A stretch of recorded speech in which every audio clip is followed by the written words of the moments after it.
Whatever the mind can conceive and believe, the mind can achieve. Isn't that a profound statement? You will notice that it says nothing about the need for education, but simply that whatever your mind can conceive and believe, your mind can achieve.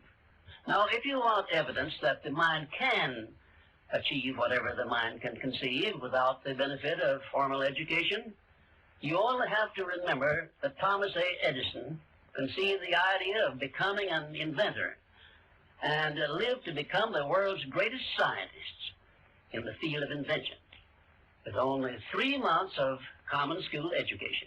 I want to describe my discovery in the simplest terms possible, because it will reveal to you why it is true that whatever the mind can conceive and believe, the mind can achieve, regardless of how many times you may have failed in the past or how lofty your aims and hopes may be. I caught my first fleeting glimpse of the profound law which provides the means by which we may choose our own purpose in life and attain it, while I was being coached by Andrew Carnegie during the organization of the Science of Success philosophy. I had just finished telling Mr. Carnegie that I feared he had chosen the wrong person to give the world the first practical philosophy of personal success because of my youth, my lack of education, and my lack of finances. Well, at this point, Mr. Carnegie delivered a lecture that I shall never forget, because it changed my entire life and paved the way for my helping to change the lives of millions of people, some of them not yet born. Let me call your attention to a great power which is under your control, said Mr. Carnegie, a power which is greater than poverty, greater than the lack of education, greater than all of your fears and superstitions combined. It is the power to take possession of your own mind and direct it to whatever ends you may desire. This profound power, Mr. Carnegie continued, is the gift of the Creator, and it must have been considered the greatest of all of his gifts to man, because it is the only thing over which man has the complete and unchallengeable right of control and direction. When you speak of your poverty and lack of education, Mr. Carnegie explained, you are simply directing your mind power to attract these undesirable circumstances, because it is true that whatever your mind feeds upon, your mind attracts to you. Now you see why it is important that you recognize that all success begins with definiteness of purpose, with a clear picture in your mind of precisely what you want from life. Then Mr. Carnegie continued his speech with a description of a great universal truth which made such an impact upon my mind that I began then and there to give myself a new outlook on life and set up for myself a goal so far above my previous achievements that it shocked my friends and relatives when they heard about it. Everyone, said Mr. Carnegie, comes to the earth plane blessed with the privilege of controlling his mind power and directing it to whatever ends he may choose.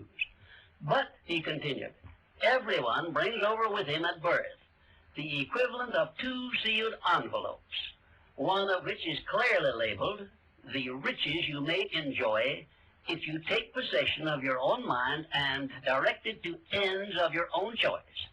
And the other is labeled, the penalties you must pay if you neglect to take possession of your mind and direct it. And now let me reveal to you, said Mr. Carnegie, the contents of those 2 sealed envelopes. In the one labeled riches is this list of blessings. 1, sound health.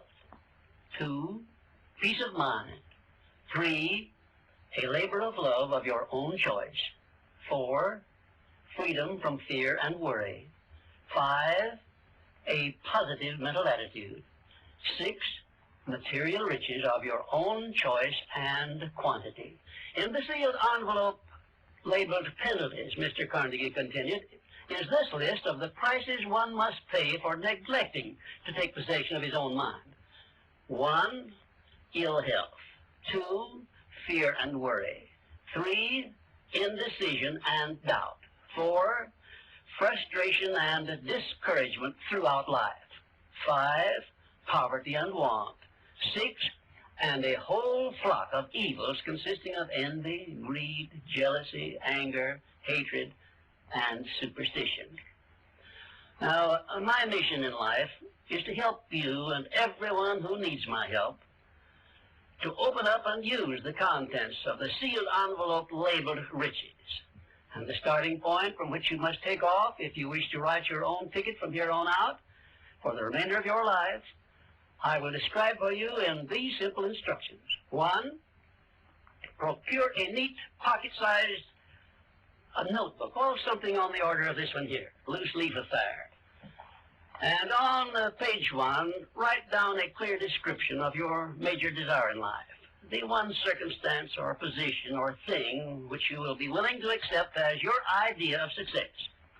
And remember before you begin writing that your only limitations are those which you set up in your own mind or permit others to set up for you.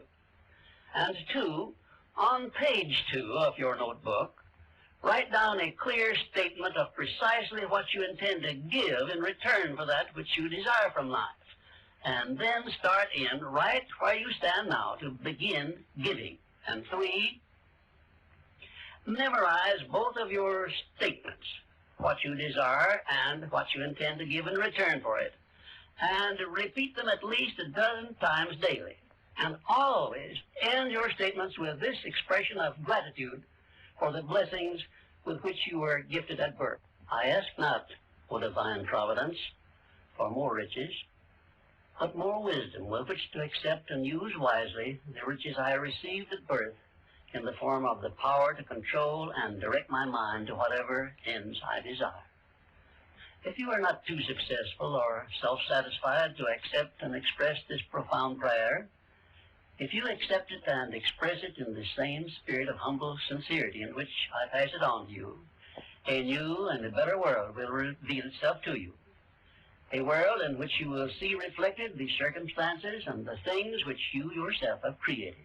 In my next visit, I will give you a description of the second principle of success, through the application of which you may make use of the education and experience of other people and get the necessary help you may need in attaining your definite major purpose in life. And now let me close this, our first visit, with my favorite expression of gratitude. O divine providence, I ask not for more riches, but more wisdom with which to make wiser use of the riches you gave me at birth, consisting in the power to control and direct my own mind to whatever ends I desire.